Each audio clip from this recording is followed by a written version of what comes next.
Sesosok mayat terbungkus plastik sampah berwarna hitam ditemukan di dalam kamar kos di kawasan Kukusan Beji, Depok beberapa waktu lalu. Korban diketahui adalah mahasiswa UI. Apa yang terjadi pada korban? Saksikan berkas buser, terjerat pinjol, mahasiswa bunuh mahasiswa selengkapnya.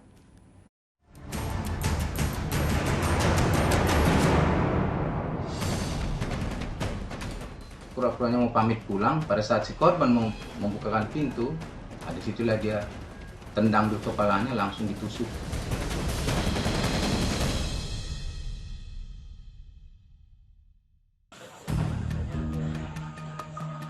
Garis polisi membentang di depan sebuah kamar kos di Jalan Palakali, Kukusan Beji, Depok, Jawa Barat, Jumat 4 Agustus lalu.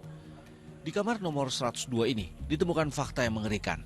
Pemilik kamar kos, Muhammad Naufal Zidan, seorang mahasiswa sastra Rusia Universitas Indonesia yang masih berusia 19 tahun, menemui ajalnya secara tragis. Peristiwa ini awalnya diketahui kerabat Zidan yang datang ke kamar kos untuk memeriksa keberadaan korban. Pasalnya, korban tidak bisa dihubungi orang tuanya. Polisi yang melakukan olah TKP mendapati jasad korban penuh luka sayatan sajam. Untuk luka, banyak tusukan.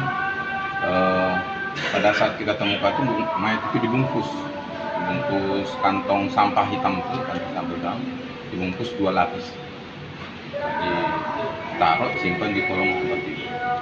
Untuk lukanya di mana aja sih Pak? Di dada agak lumayan banyak. Artinya lebih dari satu ya Pak? Lebih dari tusukannya. Jasad korban pun dibawa ke RS Polri Kramat Jati guna keperluan otopsi. Sementara itu, tetangga kos korban tidak melihat ada kejanggalan di kamar korban. Namun, 2 hari terakhir, memang kos korban tak ada aktivitas sama sekali. Sempat pulang kampung dia nih. Almarhum berarti ya? Ya almarhum. Kampungnya di mana? Nah kurang tahu tuh. Saya juga baru sebulan sini. Siapa? Nah kemarin tuh belum seminggu kayaknya. Di sini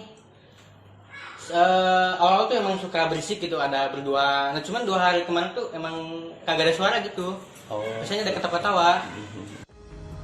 Dari sejumlah barang bukti dan keterangan saksi mata, polisi mengendus kematian Zidan disebabkan orang terdekat.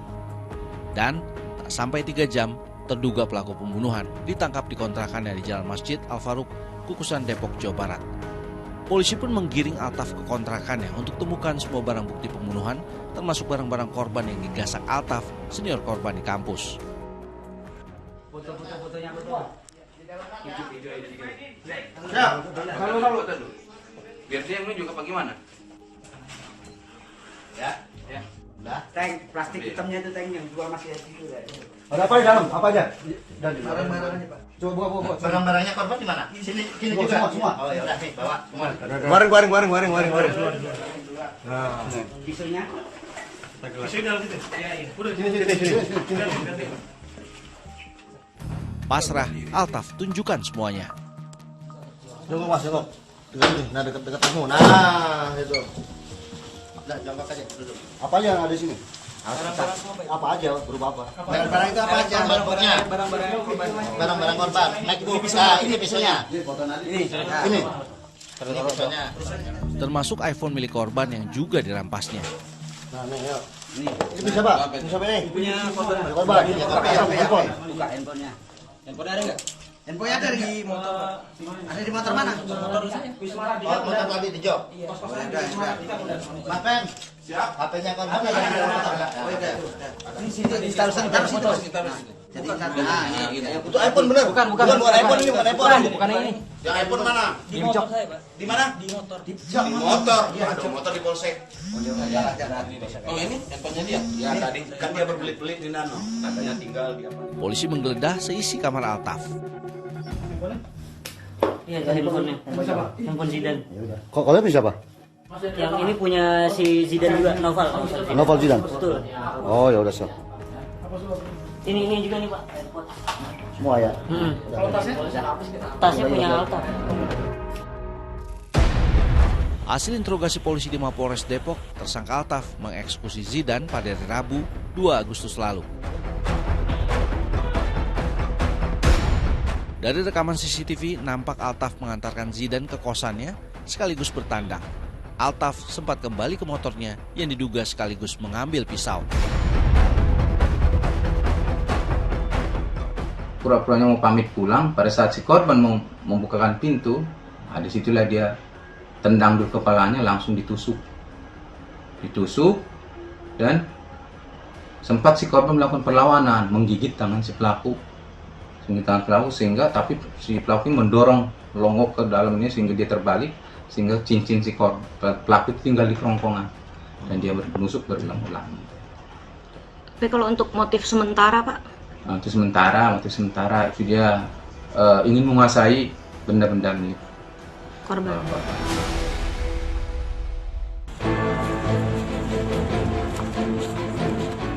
Dalam gelar perkara polisi terungkap, rupanya pikiran tersangka tak tenang meninggalkan korban tak bernyawa di kosannya. Pelaku membeli plastik hitam yang biasanya dipakai untuk kantong sampah di toko di sekitaran tol Kukusan dan kapur barus. Lalu si pelaku datang lagi ke kosan, merapikan, mengepel darah-darah yang ada di kosan itu. Si pelaku diikat tangannya, dilakban, kakinya dilakban, lalu dimasukkan ke dalam kantong plastik hitam, lalu diikat lagi jadi seperti pocong, lalu disimpan di kolong tempat tidur. Altaf mata gelap karena terlilit utang akibat kalah investasi. Berapa totalnya? Utang saya cuma 15 juta, Pak. Total kerugian saya ada 80 juta di aset itu saya. 15 juta pas ya kepinjol. Kerugianmu 80 juta. Utangmu 15 juta. 15 juta kepinjol dan ke teman-teman. Sebagai teman yang cukup dekat, pikiran pendek Altaf melihat kondisi Zidan yang lebih berpunya bisa jadi solusinya.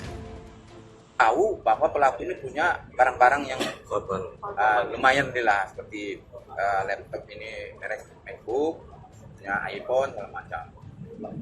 Dan korban tahu persis bahwa baru pulang dari kampung pada hari Minggu. Dia bikin korban ini bahwa korban ini punya banyak duit lah. Namun setelah diambil dan dompetnya juga diambil, dicoba untuk di ATM karena tidak tahu ini pinnya, beberapa kali akhirnya ditutup. Korban ini juga ikut main kayak investasi itu, dia lebih banyaknya berhasil. Makanya dia dianggap ini si korban ini banyak duitnya.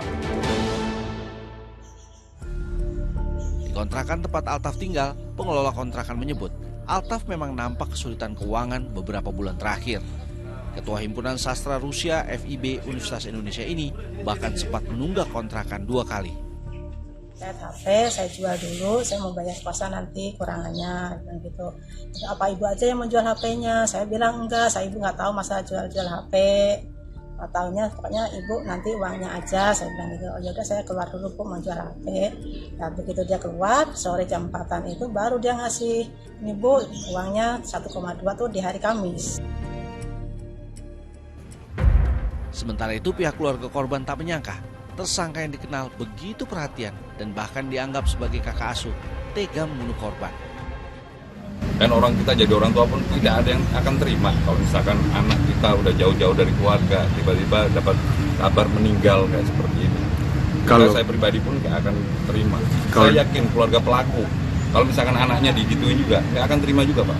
Kalau pelaku sendiri kalau memang untuk minta maaf itu kan hal wajar. Biasa orang punya salah kan seperti itu. Cuman dari pihak keluarga sendiri kita nggak tahu akan memaafkan atau tidak. Biar hukum yang sesuai dengan norma hukum yang kita jalankan nantinya. Kekejaman itu akhirnya membuahkan penyesalan. Saya Altaf Pasali Andika Basya, kakak tingkat dari almarhum Muhammad Noval Zidan, ingin meminta maaf sebesar-besarnya kepada ibu korban, bapak korban, keluarga korban, kerabat-kerabat korban, teman-teman, pihak-pihak yang dirugikan, dan semua orang yang sudah saya kecewakan. Saya akan menjalankan hukuman dan menerima konsekuensinya dengan kooperatif. Nasi sudah menjadi bubur, penyesalan selalu datang terlambat. Atas kekejiannya, Altaf terancam hukuman mati.